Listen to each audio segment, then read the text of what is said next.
नाज़रीन, आप देख रहे हैं न्यूज़ वन।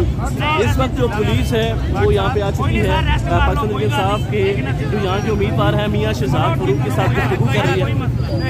आप लाइव मनाज़र देख रहे हैं, आप लाइव मनाज़र देख सकते हैं,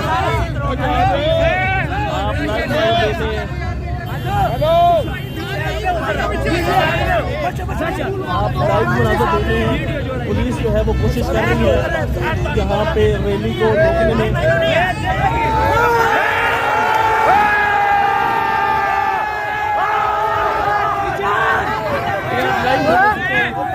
यहाँ पे पाकिस्तान के साथ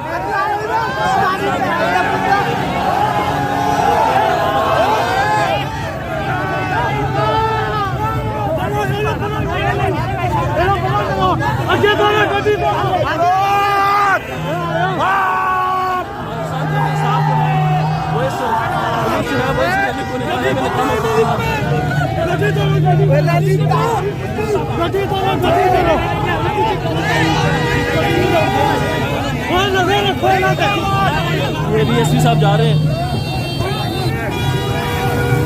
ये बिना पुलिस